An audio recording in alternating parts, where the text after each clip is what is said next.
Hello dear student, आज बड़ी खुशी की बात है कि आज हम प्रश्नावली या अध्याय 4.1 का क्वेश्चन हल करने जा रहे हैं। आज हम प्रश्नावली 4.1 के सभी क्वेश्चन का एक एक स्टेप बाय स्टेप हल आपको दिखाएंगे। जैसा कि पहला क्वेश्चन कहा गया है, क्या जांच कीजिए कि निम्न समीकरण द्विघात समीकरण हैं। यानी कि पहले में कितने 8 क्वेश्चन दिए गए हैं जो कि हमने लिख रखा है पहले से। इसमें पहला क्वेश्चन है x+1, इसे हल करते हैं, इसको देखते हैं।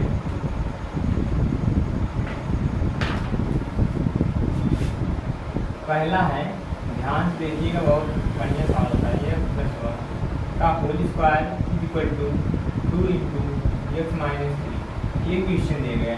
हमें इस दोनों पक्ष को, लेफ्ट हैंड साइड और राइट हैंड साइड को सॉल्व करके पश्चांतर करके देखना है कि यह समीकरण जो अंत में समीकरण नीचे प्राप्त होगा वह समीकरण द्विघात समीकरण के रूप में है कि नहीं। जैसा कि हमने पहले बता दिया था कि द्विघात समीकरण वे समीकरण होते हैं जिसमें चर की अधिकतम घात कितनी होती है, 2 होती है।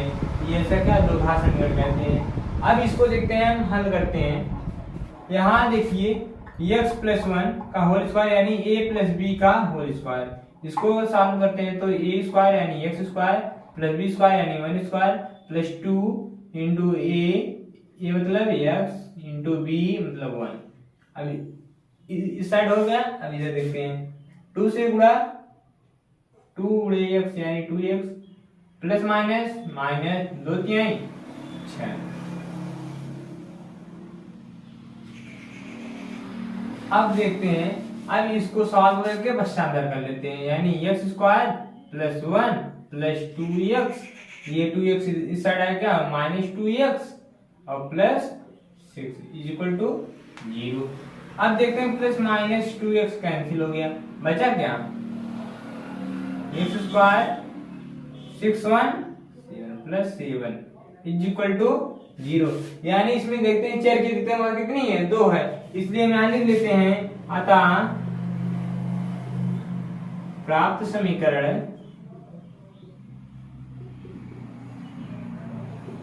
द्विघात समीकरण है।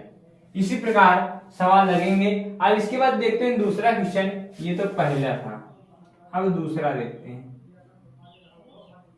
दूसरा क्या कहता है, x² - 2x = -2 3 - x। इसमें क्या करते हैं, इसका गुणा इसमें कर देते हैं और बाकी जितना आएगा उसको पश्चांतर इस साइड करते हैं। देखते हैं क्या आता है, x² - 2x, ठीक, 2 तिहाई 6 - 6, ठीक। इसके बाद माइनस प्लस 2x, इसको सॉल्व करते हैं, x² - 2x माइनस इस साइड आएगा +6 प्लस है तो -2 = 0। अब देखते हैं, -2x और -2x कितना हो गया, 4x, यानी माइनस में 4x + 6 = 0। अब देखते हैं, यह भी क्या द्विघात समीकरण है, यानी लिख लेंगे यही कि अतः प्राप्त समीकरण द्विघात समीकरण है। इसके बाद देखते हैं तीसरा क्वेश्चन, इसका तीसरा पार्ट है, जो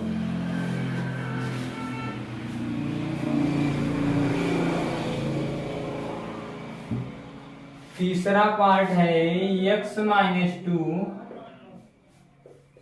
x + 1 x - 1 x + 3 अब इसको सॉल्व करते हैं, इसका गुणा इसमें, इसका गुणा इसमें। गुणा करने आप लोग जानते होंगे, इसे हमने x का गुणा इसमें एक बार किया, फिर दोबारा इसमें किया, फिर इसका गुणा इससे किया, इसका गुणा, यही प्रोसेस होता है।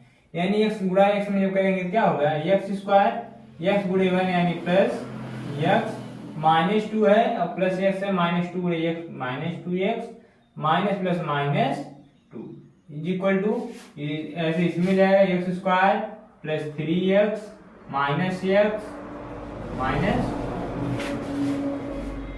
इसका गुणा करते हैं, इतना आता है, इसका गुणा करें इतना आया। अब इसको पश्चांतर कर लेते हैं, तो x² प्लस माइनस माइनस होता है, 2 में से 1 गए, माइनस एक्स आ गया minus 2 is equal to X square plus minus minus चिन्ह प्लस वाला बड़ा है इसे देते हैं 3 में से 1 गए 2 यानी प्लस 2x माइनस 3। अब इसको पश्चात इस साइड करते हैं यानी X square minus X minus 2 minus X square minus 2x plus 3 equal to 0। इधर कुछ नहीं बचा यानी 0 लिख देते हैं। अब एक्स स्क्वायर से देखते हैं एक्स स्क्वायर कैंसिल हो गया बचा क्या माइनस एक्स माइनस 2x कितना हो गया माइनस 3x माइनस 2 प्लस 3 यानी प्लस 1 इक्वल टू 0।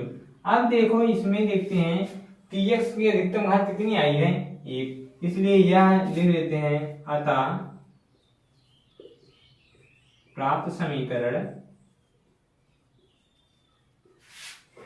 द्विघात समीकरण नहीं है। अब देखते हैं इसके बाद अगला क्वेश्चन है क्वेश्चन नंबर 4 दिया गया है कि x माइनस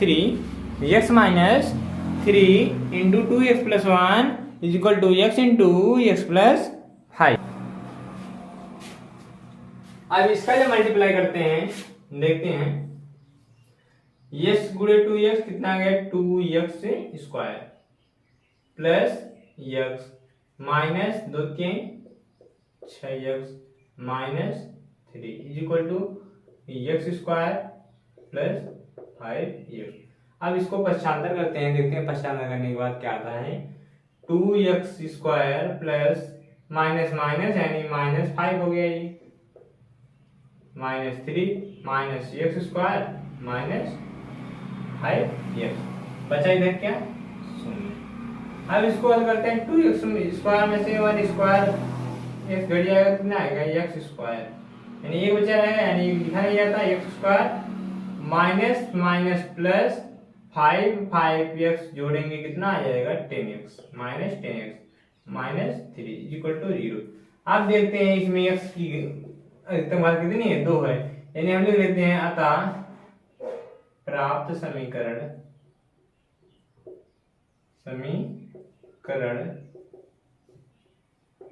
द्विघात समीकरण है। ये स्टेप आपको अंत में जरूर लिखना है। इसके बाद इसी से नंबर मिलता है कि ये मतलब हल किया गया तो ये नहीं बताया गया कि ये कौन सा समीकरण है इसलिए इसका उत्तर यही होगा कि अतः प्राप्त समीकरण द्विघात समीकरण है। अब देखते हैं 5वां question 2x minus 1 x minus 3 is equal to x plus 5 x minus. अब अगर आप अभी तक हमारे चैनल को सब्सक्राइब नहीं किए हैं तो सब्सक्राइब करके बेल आइकन का बटन जरूर प्रेस कर लें। अगर कोई अन्य परेशानी होती है तो आप हमारे दिए गए मोबाइल नंबर इस पर संपर्क करके अपनी सभी समस्या को सुलझा सकते हैं। लेकिन कल आपको रात में नहीं करना है कोई भी समस्या हो तो आप सुबह 8 बजे से रात 8 बजे तक ठीक सुबह से लेके रात 8 बजे तक आप कोई भी अगर आपको समस्या हो तो दिए गए नंबर पर संपर्क करके हमसे पूछ लीजिएगा। अब इसके बाद हम सवाल को हल करते हैं देखते हैं इसका गुणा करते हैं तो 2x square minus 6x minus x plus 3 minus minus plus होगा इज इक्वल टू x गुणे x square minus x plus 5x minus 5।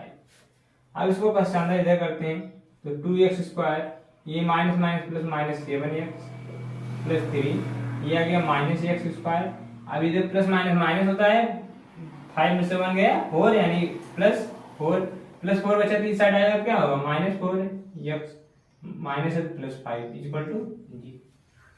अब 2x स्क्वायर में से 1 x स्क्वायर हटेगा तो कितना आएगा x square minus minus plus 7x और 4x कितना हो गया 11x 3 5 इज इक्वल टू 0। अब यह भी प्राप्त समीकरण क्या है द्विघात समीकरण के रूप में है। इसके बाद देखते हैं छठा क्वेश्चन क्या कहता है। आप सब स्क्रीनशॉट लेते रहिएगा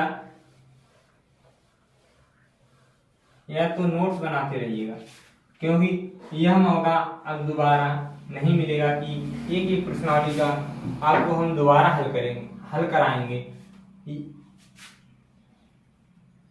छठा क्वेश्चन था x square plus 3x plus 1 is equal to x minus 2 का होल स्क्वायर।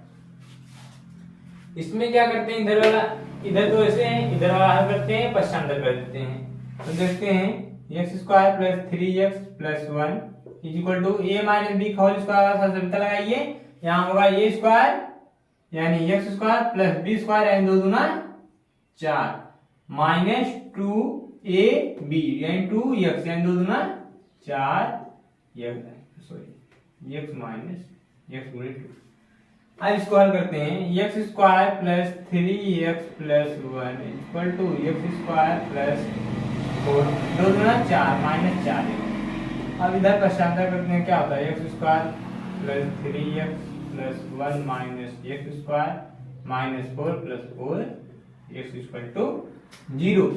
अब देखते हैं x स्क्वायर प्लस माइनस ये कैंसिल हो गया, बचा क्या हो ये 3x प्लस 4x कितना हो गया 7x। और प्लस माइनस माइनस होता है, 4 में से 1 गए 3 माइनस इक्वल टू 0। अब देखते हैं यह समीकरण जो है इसमें चर की अधिकतम घात कितनी है 1 है, इसलिए यह दिया गया समीकरण द्विघात समीकरण के रूप में नहीं है। अब इसके बाद सातवां क्वेश्चन देखते हैं। x प्लस 2 का whole square is equal to 2x square minus 1। इसमें क्या होता है कि देखते हैं x प्लस 2 का होल स्क्वायर यानी a प्लस b का होल क्यूब यानी a cube plus b cube plus 3ab into a plus b वाले समीकरण से इसे हल करते हैं, उसके बाद इसका गुणा करके पश्चांतर करते हैं। अब करते हैं, देखते हैं a क्यूब यानी x cube plus b cube यानी 2 cube plus 3ab into a plus b is equal to इसका गुणा करते हैं तो क्या 2x क्यूब माइनस 2x। अब इसको हल करते हैं x स्क्वायर प्लस 2 दूनी 4 दूनी 8 प्लस 3 दूनी 6x into x plus 2 x cube है ना is equal to 2x cube minus 2x। अब इसको जब इस साइड लाते हैं देखते हैं तो यानी x cube plus 8 plus 6x into इसका गुणा कर लेते हैं 6x स्क्वायर हो जाएगा प्लस 6 दूनी 12x हो जाएगा। पश्चांतर कर लेते हैं, तो ये आ गया minus 2x cube plus 2x equal to 0। अब देखते हैं x क्यूब इधर सॉल्व करते हैं, x क्यूब और माइनस 2x क्यूब में से घटेगा कितना है माइनस x क्यूब। स्क्वायर नहीं है तो लिख लेते हैं घात के घटते क्रम लिखते हैं, बचा क्या 12x और प्लस 2x कितना हो गए 12 तो 14x। इसके बाद प्लस 8 इज इक्वल टू 0।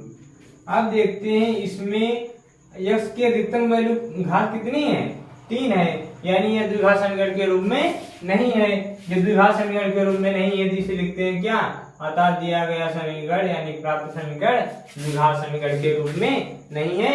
इसलिए अब इसके बाद हम देखते हैं 8वां question.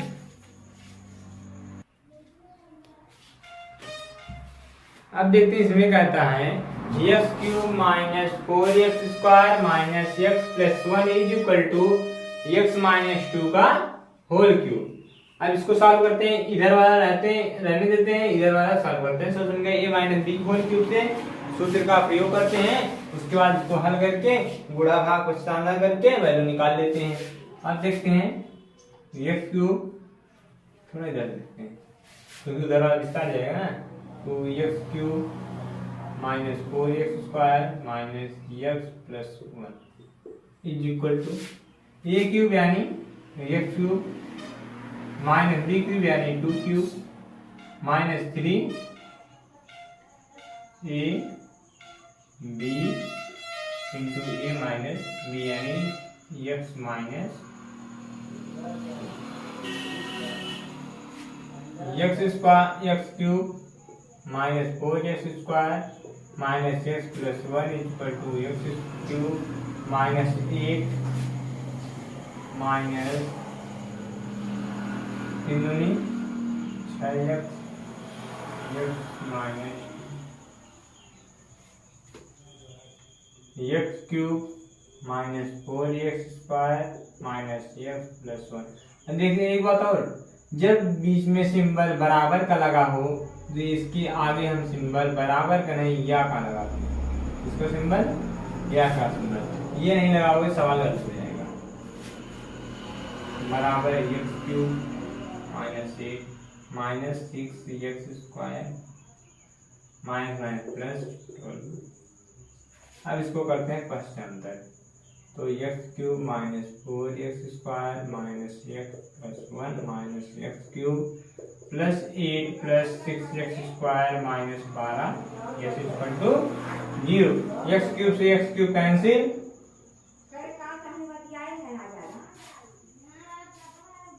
4x square plus 6x square, इसको सॉल्व करते हैं आएगा plus 2x square, 8 1 9 plus 9 minus 12 equal to 0। अब देखते हैं यह प्राप्त समीकरण क्या है, द्विघात समीकरण के रूप में है। अतः लिखते हैं कि दिया गया समीकरण द्विघात समीकरण के रूप में है। ये था आपका पहले क्वेश्चन का, क्वेश्चन नंबर 1 का ये 8वां पार्ट। अब इसके बाद क्वेश्चन नंबर 2 देखते हैं। क्वेश्चन नंबर 2 में क्या कहता है, इसके लिए देखते हैं। अब क्वेश्चन नंबर 2 की शुरुआत करते हैं। देखते हैं पहला सवाल दिया गया है। इसमें जो भी सवाल दिया गया है इसको हमें द्विघात समीकरण के रूप में बनाना है। यानी ये द्विघात समीकरण के रूप में अभी दिया नहीं गया है ये, यानी एक प्रश्न लिखा गया है। अब प्रश्न जैसा लिखा गया है, अब हम आप सबके पास बुक होगी, बुक खोल के देखते रहिएगा, हम बुक से पढ़ते हैं। पहला सवाल दिया गया है, एक आयताकार भूखंड का क्षेत्रफल 528 वर्ग मीटर है। यानी क्या है, एक आयताकार लिखते हैं क्या, चूंकि अब सवाल ऐसे रहेगा, देखते हैं आयताकार भूखंड का क्षेत्रफल बराबर कितना दिया, 528 वर्ग मीटर। अब उसके बाद कहा है कि क्षेत्र की लंबाई, क्षेत्र की जो लंबाई है क्या है, क्षेत्र की लंबाई बराबर क्या दिया गया है कि वह अपने उसकी चौड़ाई के, यानी किसके, आज की चौड़ाई के 2 गुने से 1 अधिक है। ये दिया गया है इसकी क्या, लंबाई। अगर हम इसके मान लेते हैं, माना चौड़ाई कितनी है, चौड़ाई कितनी है, x मीटर है। अगर चौड़ाई x है तो लंबाई इतना हो जाएगा। अब लंबाई में चौड़ाई की वैल्यू रख लेते हैं, इसलिए लंबाई बराबर 2 गुणे चौड़ाई x है प्लस 1, यानी ये हो गया 2x प्लस 1। अब इसको हमें लंबा जो दिया गया है ना, इसको हमें द्विघात समीकरण के रूप में बनाना है। अब देखते हैं, हमें पता है आयत का क्षेत्रफल क्या होता है, आयत का क्षेत्रफल होता है लंबाई गुणे चौड़ाई। जब ये हमको मालूम है और क्षेत्रफल दिया गया है 528, अब हम लंबाई और चौड़ाई यहां से ज्ञात कर लिए हैं। चौड़ाई कितनी है, 2x प्लस 1 और चौड़ाई मान लिए कितना, x। अब इसी को सॉल्व कर लेते हैं, 528 equal to 2x square plus x। अब इसको लिख लेते हैं 2x square plus x minus 528, ये प्लस है, ये साइड है माइनस इक्वल टू 0। अब ये जो प्राप्त है ये द्विघात समीकरण के रूप में व्यक्त कर लिया है। हमें यहीं का सवाल लगाना था, हमें निम्न क्वेश्चन को द्विघात समीकरण के रूप में चेंज करना है। इसके बाद अगला क्वेश्चन दिया गया है, दो क्रमागत धन पूर्णांकों का गुणनफल, दो क्रमागत धनात्मक पूर्णांकों का गुणनफल, इसे क्रमागत कहा गया है। अब क्रमागत देख लेते कैसे होते हैं। क्रमागत यानी क्रम से, इसे हम देख लेते हैं, अगर गिनती लिखा गया है 1 2 3 4 5 6, यानी क्रमागत है ना, 1 के बाद 2, 2 के बाद 3, 3 के बाद 4, 4 के बाद 5, 5 के बाद 6। अब यहाँ अगर मान लेते हैं ये x है तो ये कितना होगा, x प्लस 1 होगा, यानी इसमें क्या हुआ, एक ऐड हुआ है। अगर ये संख्या लेते हैं, इसके बाद एक इसमें ऐड करेंगे x प्लस 2, यानी x प्लस 3, जितना x वैल्यू है उसके बाद क्रमागत पहली, दूसरी, तीसरी, चौथी ऐसी क्रमागत संख्याएं निकलती हैं। इसमें दिया दो क्रमागत माना, दो क्रमागत संख्याएं क्या ले लेते हैं, पहला x और दूसरा x प्लस, कहा गया है इनका गुणनफल 306 है। इन दोनों का हम क्या कर लेते हैं, गुणा कर लेते हैं, यानी x प्लस 1 का गुणा करके 306 के इक्वल टू कर देते हैं। गुणा करते हैं x square plus x equal to 306, x square plus x minus 306, ये हो गया आपका आंसर। ये हो गया क्या, द्विघात समीकरण। ये तो आपका दूसरे का दूसरा था। ऐसे सवाल पूछता है पेपर में। अगला क्वेश्चन दिया गया है, ध्यान से पढ़िएगा। रोहन की माँ उससे 26 वर्ष बड़ी है, यानी रोहन की माँ, जैसे मैं अब खुद अपने लिए कहता हूँ, मेरी माता मुझसे 5 गुना बड़ी है। अगर ऐसे मैं कह दूं कि मेरी माँ मुझसे 5 गुना बड़ी है, यानी अगर मैं 10 साल एग्जाम्पल तौर पर ले रहा हूँ, सही से मत ले लेना, अगर मैं 10 साल का हूँगा तो मेरी माता कितनी साल की होगी, मेरी 5 गुना, यानी 10 बचे 50 साल की होंगी मेरी माता। लेकिन ये संभव अक्सर करके नहीं तो होता है, लेकिन जब हम खुद ही बड़े हो जाएं तो ये संभव नहीं होगा, रेयर केस में होता है। जैसे आप सबसे छोटे रहे तब, इसमें छोटे बड़े की कोई कंडीशन नहीं गई है। इसमें बोला है रोहन की माँ उससे 26 वर्ष बड़ी है, यानी अगर हम मान लेते हैं, माना रोहन की आयु कितनी हो गई, आयु x वर्ष मान लेते हैं, ठीक। इनकी माता इनसे क्या है, 26 वर्ष बड़ी है, तो माँ की आयु कितनी हो जाएगी, माँ की आयु कितनी होगी, ये तो x इनसे 26 साल बड़ी है, यानी इनके में जितना है इनमें 26 साल अगर हम जोड़ देते हैं तो इनकी माता की आयु पता। जैसे अगर मैंने कहा मैं 5 साल का हूँ, मेरी माता मुझसे 26 साल बड़ी है, यानी माता की उम्र कितनी हो जाएगी, 31 साल हो जाएगी, यानी हमसे 26 साल बड़ी हैं। अब देखते हैं, ये तो एग्जाम्पल था, खैर आंसर ये नहीं है। इसके बाद देखते हैं, फिर कहता है कि उनकी आयु का गुणनफल 3 वर्ष बाद। अब देखती है, इनका गुणनफल 3 वर्ष बाद हो जाता है 360, यानी अब तो ये तो अभी कितने साल, कोई भी साल नहीं कहा गया, यानी अगर ये x वर्ष है तो ये 26 x प्लस 26 वर्ष है। अगर 3 साल बाद ये बढ़ेंगे तो 3 साल बाद ये भी इनकी माता की उम्र बढ़ेगी, यानी हम लिखते हैं 3 वर्ष बाद रोहन की आयु, रोहन की आयु कितनी हो जाएगी, x प्लस 3 वर्ष, और माता कितनी हो जाएगी, माता की आयु तथा माता की आयु। माता की आयु देखते हैं, पहले तो अभी कितना है, x प्लस 26 है, इसमें 3 और जोड़ देंगे कितना हो जाएगा, x प्लस 29 वर्ष, ठीक। अब कहा गया 3 वर्ष बाद ये जो उम्र है इनका गुणनफल जो है वो 360 के बराबर है, यानी x plus 3 into x plus 29 is equal to 360। अब गुणा कर लेते हैं, x गुणे x square plus 29x plus 3x plus 3 और 27 7, हाथ में 2 3 2 6 6 2 इक्वल टू 300।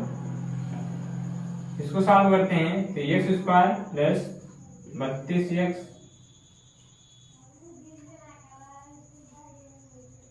Plus 87 minus. अब इसको घटा लेते हैं, देखते हैं 360 माइनस 87, ये 10 में से 7 गए 3, यहाँ बचा 5, 15 में से 8 गए 7, यहाँ बचा 2, 200 कितना 73, यानी एक्स स्क्वायर प्लस 32 माइनस 273, क्योंकि ये माइनस का सिंबल बड़ा इक्वल टू 0। अब ये हो गया द्विघात समीकरण आपका आंसर। इसके बाद ये तो दूसरे का तीसरा पॉइंट। अब इसके बाद लास्ट क्वेश्चन है, इसलिए मैं चाहूंगा कि अगर आप अभी तक हमारे चैनल को सब्सक्राइब नहीं किए हैं तो सब्सक्राइब का बटन दबा के उसके बाद बेल आइकन का बटन भी दबा दें। अगर वीडियो अभी तक पसंद आई हो तो उसके बाद उसको लाइक भी कर दीजिएगा। अब देखते हैं, अब लास्ट क्वेश्चन है इसलिए हम इसे अलग पेन से लिखते हैं, क्योंकि शुभारंभ और अंत अच्छे से होना चाहिए। अब देखते हैं चौथा क्वेश्चन कहता है क्या। एक बार आप सब ध्यान से क्वेश्चन पढ़िएगा, तब उसके बाद लगाने का प्रयास कीजिएगा। जैसे हम पढ़ते हैं एक बार क्वेश्चन फिर से, देखते हैं क्या लिखा गया है।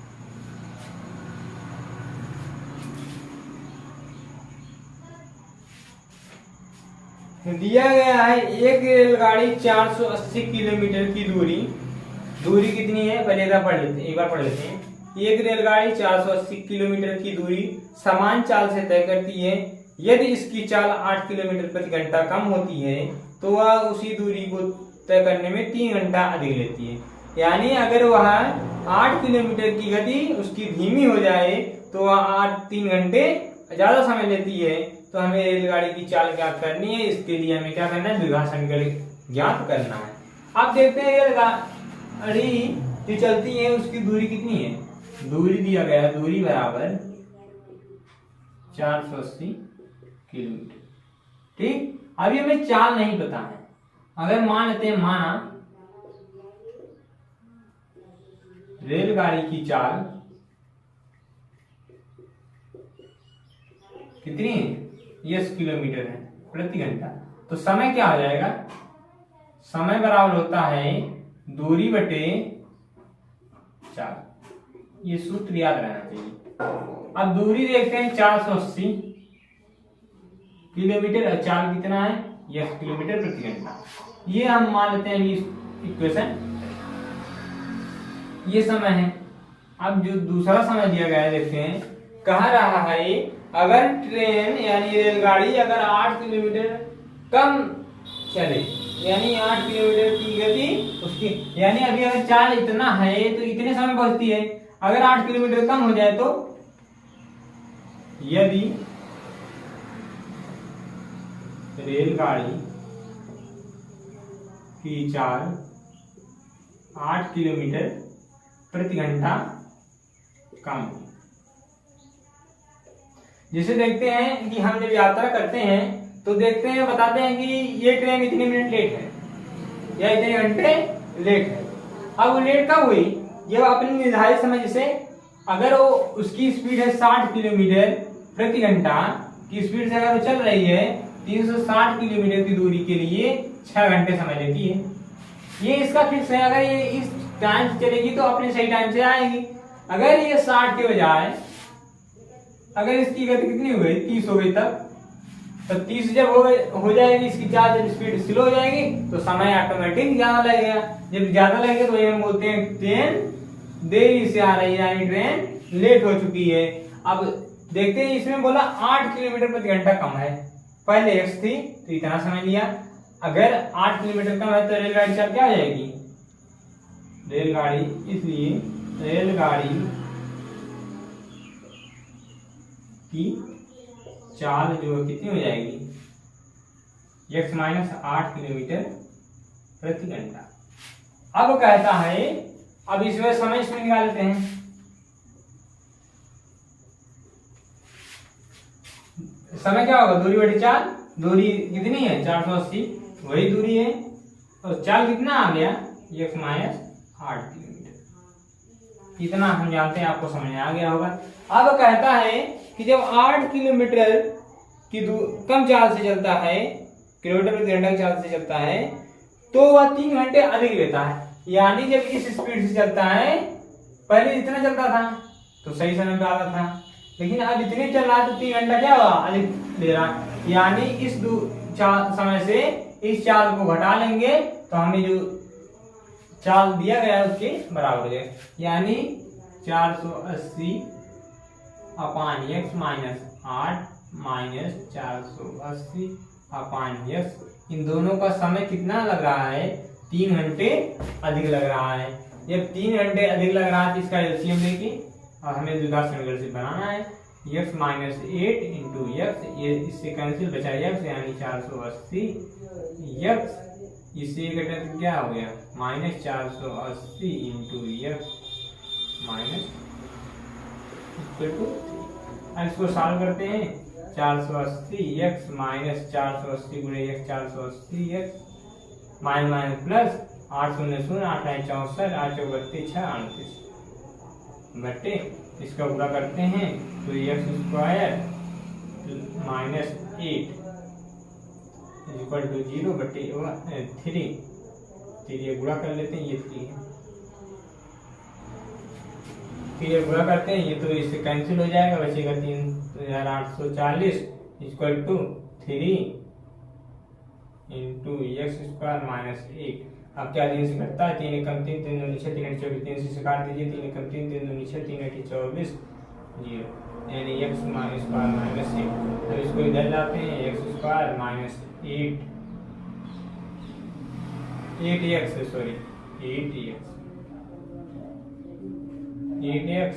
और माइनस 1280 इक्वल टू 0।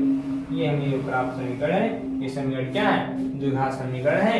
अब इसका अगर हम गुणनखंड, अभी तो इस प्रश्न में गुणनखंड करना नहीं था, अब जब इसको गुणनखंड विधि से हल करेंगे तो इसकी चाल हमें ऑटोमेटिक पता चल सकती है। और इसके पहले वाले वीडियो में हमने आपको बता भी दिया था, तो उसका लिंक भी हमने नीचे डिस्क्रिप्शन में दे रखा है। अगर आपको इसके पहले वाला वीडियो देखना है इस पार्ट का, इस चैप्टर का, तो उसे लिंक नीचे दिया गया, आप उसे सर्च करके देख सकते हैं। अगर अभी तक हमारे चैनल को सब्सक्राइब नहीं किया है तो सब्सक्राइब करके बेल आइकन का बटन जरूर प्रेस कर लें और लाइक करके शेयर करके अपने दोस्तों तक पहुंचाएं और तथा कमेंट में जो भी कुछ कहना हो कमेंट बॉक्स में जरूर लिख दें। इसी से वीडियो आज की हम समाप्त करते हैं। कल हम मिलते हैं प्रश्न, कल हम इसके बाद वाले में देखते हैं गुणनखंड विधि द्वारा। गुणनखंड विधि द्वारा 4.2 का जितना सवाल रहेगा उसको हम लगाने का प्रयास करेंगे। और जल्द ही जल्द हम टेलीग्राम पर हम क्या करेंगे, आप लोगों को टेलीग्राम पर ये ग्रुप बना देंगे, उसमें जिसको ऐड होना होगा ऐड होके अपना ये PDF लेते रहिएगा। तब तक के लिए जय हिंद।